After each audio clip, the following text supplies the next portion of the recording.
Someone must have been telling tales about Joseph K., for one morning, without having done anything wrong, he was arrested. Frau Grubach's cook, who brought him his breakfast at around 8 every day, did not appear. That had never happened before. For a while, K. waited. From his pillow, he saw the old woman who lived opposite watching, with, for her, quite unusual curiosity. But then, both perplexed and hungry, he rang. Immediately there was a knock at the door, and a man he had never seen in the apartment came in. He was slimly yet solidly built, and was wearing a close-fitting black suit, which, like an outfit for traveling, was equipped with a variety of pleats, pockets, buckles, buttons, and a belt that made it appear especially practical, without its precise purpose being clear. "Who are you?" Kay asked, immediately half sitting up in bed. But the man ignored the question, as if his presence there had simply to be accepted, and merely said, "You rang?" "Anna's to bring me my breakfast," said Kay, then tried to work out who the man actually was, by observing him in silence and racking his brains. However, he didn't expose himself to Kay's scrutiny for very long, but turned to the door and opened it slightly, to say to someone who was obviously standing just behind it, "He wants Anna to bring him his breakfast." Brief laughter in the neighboring room ensued. From the sound, it was unclear whether there were several people joining in or not.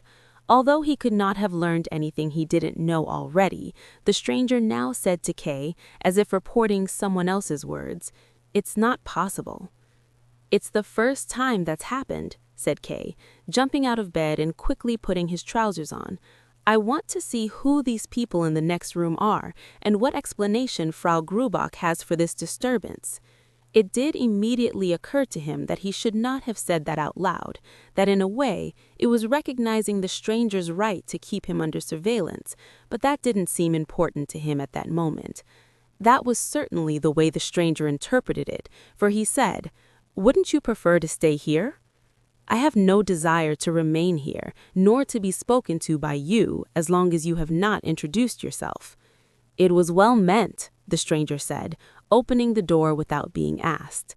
At first glance, the neighboring room, which Kay entered more slowly than he intended, looked almost exactly the same as it had the previous evening. It was Frau Grubach's living room, crammed full with furniture, rugs, china, and photographs. Perhaps there was a little more space there than usual. It was impossible to tell at a glance, especially since the main change consisted of the presence of a man who was sitting by the open window with a book, from which he looked up. "You should have stayed in your room. Did Franz not tell you?" "What is it you want?" Kay said, looking from his new acquaintance to the one referred to as Franz, who had stayed in the doorway, and then back again. Through the open window, the old woman could once more be seen. With truly geriatric curiosity, she had gone around to the window opposite this room, so that she could continue to watch everything. "But I just want to see Frau Grubach," Kay said, making a movement as if to tear himself free from the two men, who were a good distance away from him, and setting off towards the door. "No," the man at the window said, tossing the book on a little table and standing up. "You are not allowed to leave. You are our prisoner." "That's what it looks like," Kay said. "May I ask why?" "It is not our place to tell you that. Go to your room and wait. The proceedings have been set in motion, and you will be told everything at the appropriate time. I am exceeding my instructions to talking to you in this friendly manner, but I hope there is no one to hear it apart from Franz, who himself has behaved towards you in a friendly manner, contrary to all regulations. If you continue to enjoy such luck as you have in the allocation of your guards, you can face the future with confidence." Kay wanted to sit down, but then he saw that there were no seats in the room, apart from the chair by the window. "You will come to realize how true all that is," said Franz, at the same time moving towards him with the other man. The latter, in particular, was significantly taller than Kay, and patted him on the shoulder several times. Both felt Kay's nightshirt and said that from now on he would have to wear a much poorer quality one, but that they would look after his nightshirt together with the rest of his shirts and underwear, and if his case should turn out favorably, would give them back.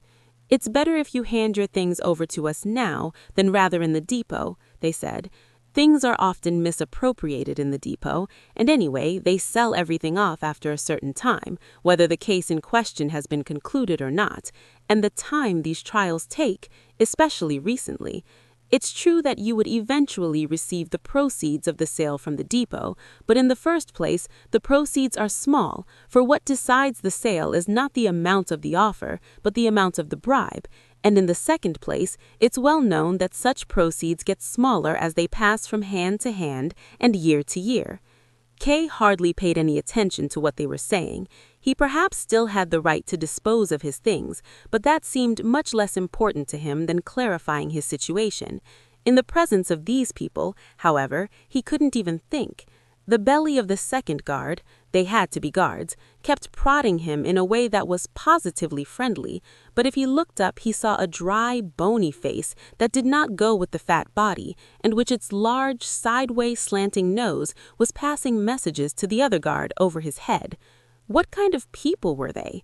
What were they talking about? Which department did they belong to?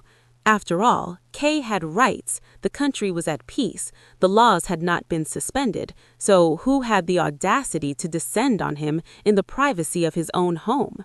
He had always tended to take things too seriously, not to assume the worst until the worst actually happened, not to make provision for the future, even when everything looked black. But in this case, that didn't seem to be the right approach. He could, of course, regard the whole thing as a joke, a crude joke his colleagues at the bank were playing on him for some unknown reason, perhaps because it was his 30th birthday. That was always possible. Perhaps he just had to laugh the guards in the face somehow, and they would join in. Perhaps they were porters from the street corner. They looked not unlike them. Be that as it may, ever since he first saw the guard named Franz, he had been positively determined to not relinquish the least advantage he might perhaps hold over these people. The danger that it might later be said he couldn't take a joke, Kay regarded as minimal, though he did remember, not that it was usually his habit to learn from experience, a few unimportant occasions in which, in contrast to his friends, he had deliberately, without the slightest thought for the possible consequences, acted carelessly and had been punished by the outcome. It wasn't going to happen again, at least not this time. If it was a hoax, he was going to play along with it. For the moment, he was still free. "Excuse me," he said, going quickly between the guards into his room. "He seems to be being sensible," he heard one of them say behind him. In his room, he immediately pulled out the drawers of his desk. Everything was neat and tidy, but in his agitation, he couldn't find his proof of identity, the very thing he was looking for. Eventually, he found his cycling license and was going to take it to the guards, but then he felt the document was too trivial and continued looking until he found his birth certificate. Just as he was going back into the adjoining room, the door opposite opened, and Frau Grubach was about to come in. She was only visible for a moment, for hardly had she seen Kay, then clearly embarrassed, she apologized and disappeared, closing the door with the greatest care. "Do come in," Kay had just time to say. It left him standing with his papers in the middle of the room, still looking at the door, which did not open again, and he was only roused by a call from the guards, who were sitting at the open window and, as Kay now saw, eating his breakfast. "Why didn't she come in?" asked the tall guard. "You've been arrested." "How can I have been arrested, especially in this manner?" "There you go again," the guard said, dipping a slice of butter in the honey pot. "We don't answer questions like that. You will have to answer them. Here is my identification. Now show me yours, and below all, your warrant." "Good Lord," the guard cried. "Why can't you just accept the situation instead of pointlessly insisting on trying to annoy us? At this moment, we're probably closer to you than anyone else in the world." "That's true, you'd better believe it," said Franz, not raising the cup of coffee he had in his hand, but giving Kay a long, probably significant but incomprehensible look. Without wanting to, Kay became involved in a dialogue of looks with Franz, but then he did tap his papers, saying, "This is my proof of identity." "What's that to us?" the tall guard cried. "You're worse than a child. What do you want? Do you think you can bring your damned trial to a rapid conclusion by arguing with us guards about identity and warrants? We're minor officials who hardly know what proof of identity looks like and have nothing to do with your case apart from standing guard 10 hours a day in your apartment and getting paid for it. That is all we are, but we're still able to understand that before they order such an arrest, the authorities in whose employment we are will go into the reasons for the arrest and the particulars of the person to be arrested. There is no mistake. Our department, as far as I'm acquainted with it, and I am only acquainted with the lowest grades, does not seek out guilt in the population, but, as it says in the law, is attracted by guilt and has to send us guards out. That is the law. Where could there be an error? That is not a law I am acquainted with, Kay said. All the worse for you, the guard said. I suspect it only exists inside your heads, Kay said. He was trying to worm his way somehow or other into the guard's thoughts, to divert them into channels favorable to him, or to make himself at home there. But the guard simply said coldly, "You'll feel the full weight of it soon enough." Franz joined in and said, "Look, Willem, he admits he doesn't know the law and at the same time claims he's innocent." "You're quite right, but you can't get him to see anything," the other replied. Kay said nothing more. Do I have to let myself get even more confused, he thought, by the nonsense from these lowest of officials, as they themselves admit they are? They're certainly speaking of things they don't understand. It's only their stupidity that gives them such assurance. A few words with someone of my own kind will make everything clearer by far than any amount of conversation with these two.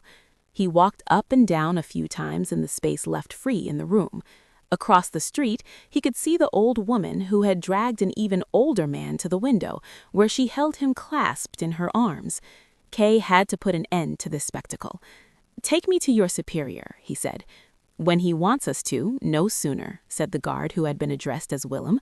"And now I advise you to go to your room," he added, "to remain calm and wait and see what decisions are taken in your case. We advise you not to waste your energy on pointless thoughts, but to compose yourself. Great demands are going to be made of you. You have not treated us as our obliging attitude deserved. You have forgotten that, unlike you, we, whatever we may be, are at least free men, and that is no small advantage. Despite that, we are prepared, if you have some money, to fetch you a small breakfast from the cafe across the street." Kay did not respond to this offer, but stood still for a while. Perhaps if he opened the door to the adjoining room, or even the door going into the hall, the two of them would not dare to stop him.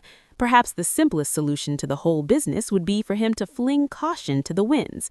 But perhaps they would grab him, and once he'd been thrown to the floor, all his superiority over them, which to a certain extent he still maintained, would be lost. He therefore opted for the security of the solution that was bound to emerge in the natural course of events, and went back into his room without a further word being uttered, either by him or by the guards. He dropped onto his bed and took a juicy apple off the bedside table. He had put it there the evening before, ready for his breakfast. Now it would be all he would have for breakfast, but at least it was much better, he assured himself, as he took his first big bite, than a breakfast from the grubby all-night cafe that he could have had as a favor from the guards. He felt at ease and full of confidence. It was true that he would be absent from the bank that morning, but that would be no problem, given his relatively senior position there. Should he state the real reason as his excuse? He intended to do so. If they didn't believe him, which would be understandable in this case, he could cite Frau Grubach as a witness, or the two old people across the street, who were presumably now making their way to the window facing his room. Kay was surprised, at least it surprised him from the point of view of the guards, that they had driven him into the room and left him there alone, where he could kill himself 10 times over. At the same time, however, he wondered, from his own point of view this time, what reason he might have to do so. Because the two of them were sitting in the next room and intercepted his breakfast? It would have been so pointless to kill himself that even had he intended to do so, the pointlessness of the act would have made it impossible for him to carry it out. If the guard's limited intellect had not been so obvious, he could have assumed that the same logic had led them to see no danger in leaving him by himself. As far as he was concerned, they were welcome to watch him go over to a little wall cabinet where he kept a bottle of good schnapps, knock back a first glass to make up for his missed breakfast, and a second to give him courage, the latter merely as a precaution for the unlikely case it should prove necessary. Suddenly, he was so startled by a call from the next room that his teeth knocked against the glass. "The supervisor is calling for you," he was told. It was just the tone of the shout that had startled him, a curt, chipped military shout he would not have believed Franz capable of. The command itself was very welcome. "At last," he called back, locked the wall cabinet, and immediately hurried into the adjoining room.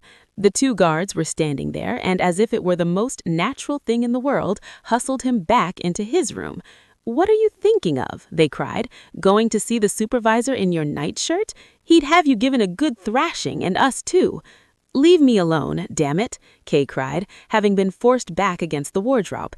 "If you descend upon me while I'm still in bed, you can't expect me to be in my Sunday best."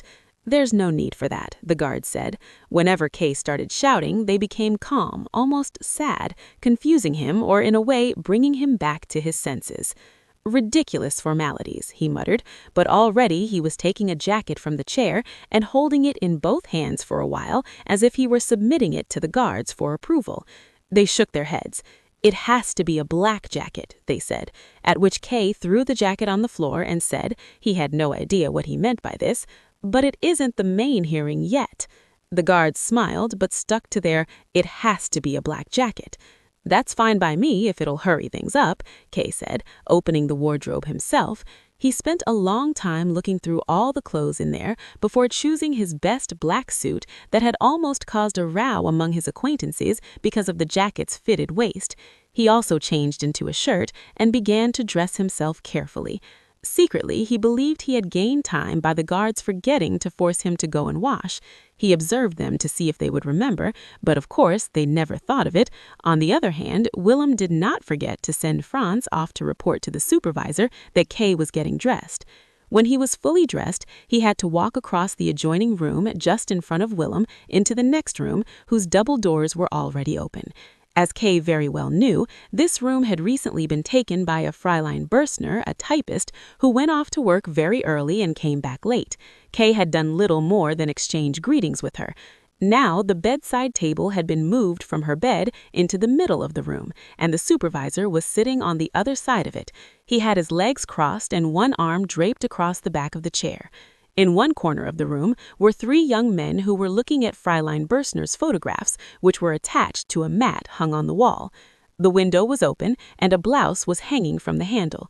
The two old people were leaning out the window opposite again, but their number had increased, for behind and towering above them was a man with an open-necked shirt who was squeezing and twisting his ginger goatee with his fingers. "Joseph K?" the supervisor asked, perhaps just to get Kay, who was glancing around the room, to look at him. "I presume you are very surprised at this morning's events," the supervisor asked, using both hands to adjust the position of the few objects on the bedside table, the candle and matches, a book and a pincushion, as if they were objects he needed for the interrogation. "Certainly," Kay said, filled with a sense of gratification at finally finding himself in the presence of a rational person and able to discuss his case with him. "Certainly I am surprised, but I wouldn't go so far as to say I'm very surprised." "Not very surprised?" the supervisor asked, placing the candle in the middle of the table and arranging the other things around it. "You misunderstand me, perhaps," Kay hastened to add. "I mean—" At this point, Kay broke off and looked around for a chair. "I can sit down, can't I?" he asked. "That is not usual," the supervisor replied. "I mean," Kay went on without further ado, "I mean, I am, it is true, very surprised, but when you've reached the age of 30 and had to make your own way in the world, as I've had to, you get inured to surprises and don't take them to heart, especially today's." "Why especially today's?" "I'm not saying I regard the whole thing as a joke. The arrangements that have been made seem too elaborate for that. All the tenants in the boarding house would have to be involved, and all of you as well. That would be beyond the bounds of a joke. So I'm not saying it's a joke." "Quite right," the supervisor said, counting how many matches were in the matchbox.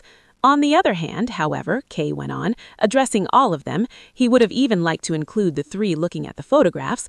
On the other hand, however, the matter cannot be that important. I deduce from the fact that I have been accused but cannot find the least thing I am guilty of with which I could be charged. But that is also a matter of secondary importance. The main question is, by whom have I been accused? Which of the authorities is conducting the proceedings? Are you a state official? None of you is in uniform, unless your suit, here he turned to Franz, could be called a uniform, but it's more of a travel outfit. I demand that these questions are cleared up, and I am convinced that once they are, we can part amicably.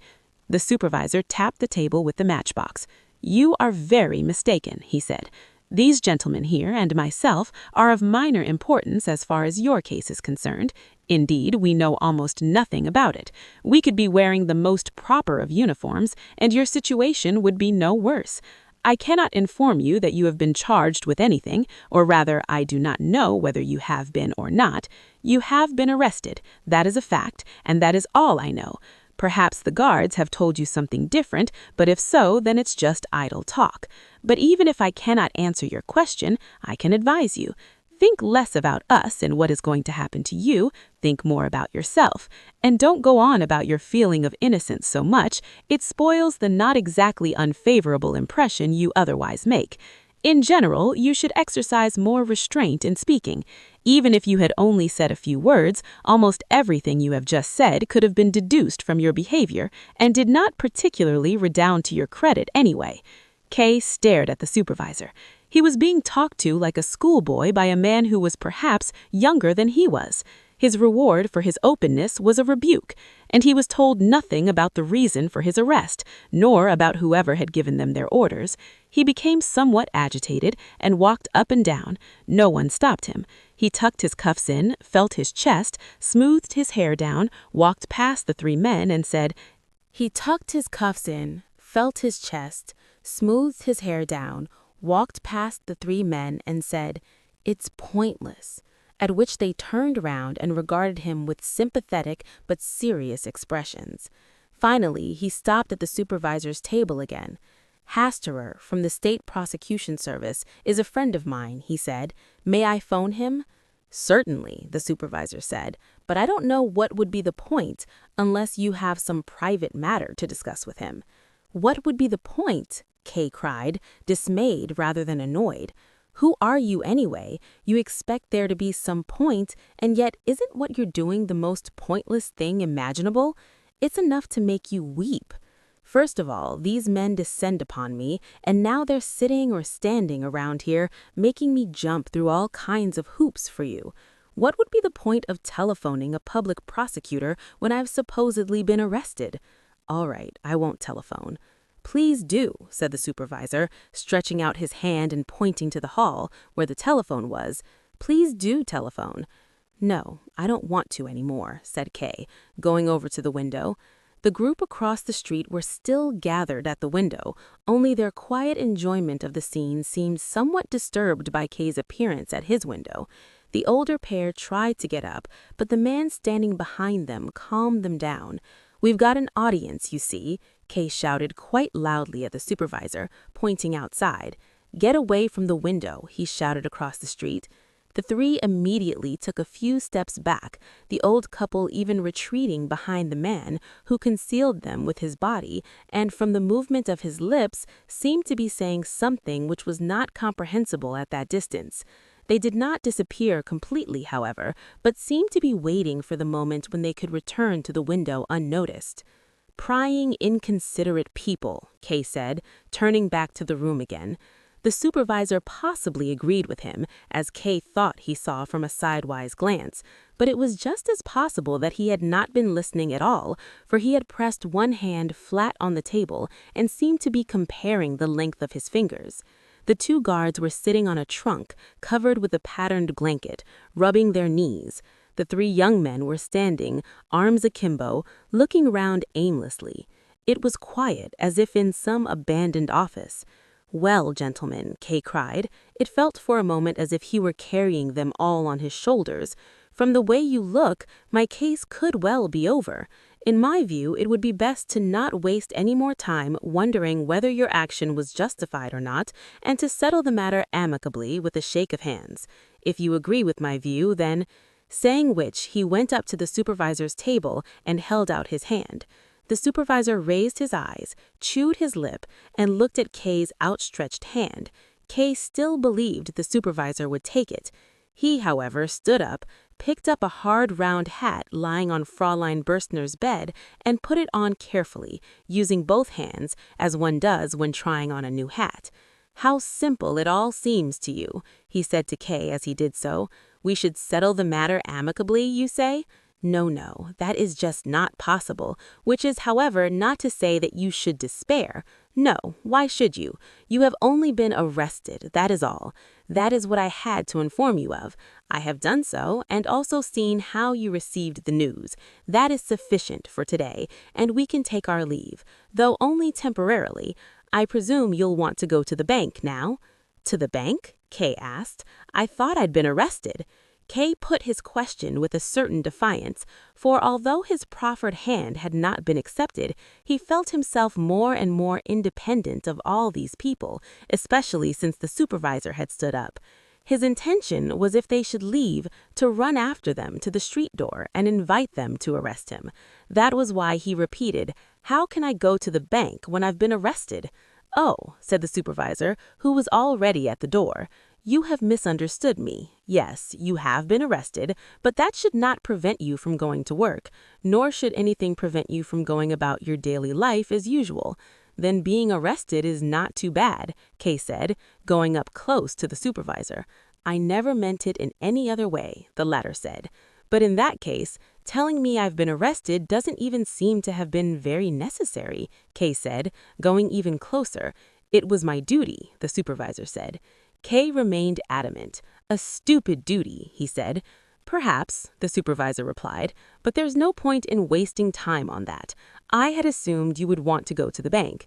Since you examine every word, I will add, I am not forcing you to go to the bank. I merely had assumed you would want to. To make that easier for you and to make your arrival at the bank as unobtrusive as possible, I have put these 3 gentlemen here, colleagues of yours, at your disposal." "What?" Kay exclaimed, looking at the 3 in amazement. These insignificant, colorless young men, whom he had only registered as a group beside the photographs, were indeed employees from his bank. Not colleagues, that would be going too far and indicated a gap in the supervisor's omniscience, but they were subordinate employees from the bank. How could Kay not have noticed that? He must have been entirely taken up with the supervisor and the guards not to recognize the 3. Rabenstein, stiff, swinging his arms, Kullak, blond with deep-set eyes, and Kaminer with the intolerable smile caused by a chronic muscular spasm. "Good morning," Kay said after a while, holding his hand to the 3, who made formal bows. "I didn't recognize you, so now we'll go off to work, shall we?"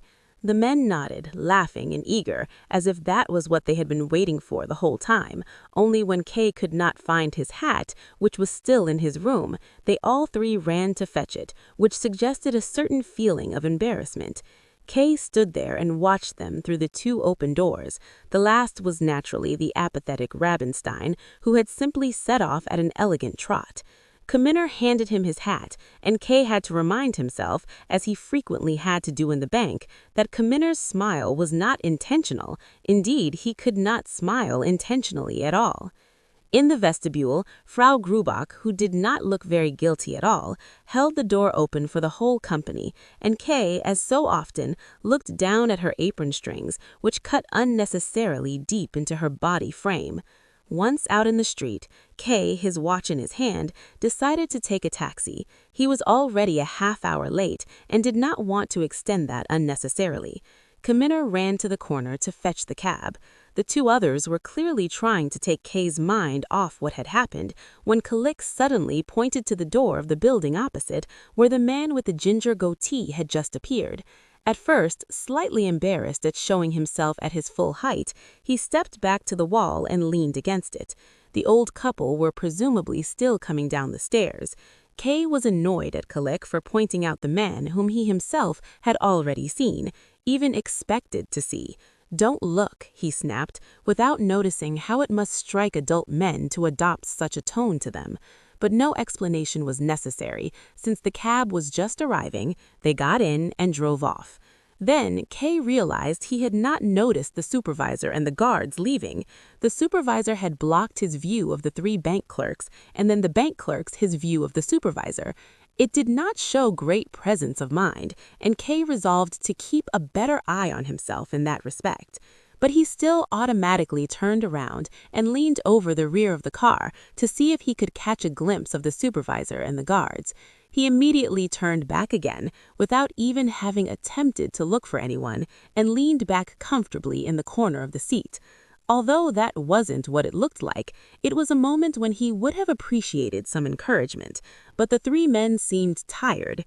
Rabenstein was looking out the car to the right, Kalik to the left, leaving only Kaminer with his grin, and unfortunately, common humanity forbade making a joke about that.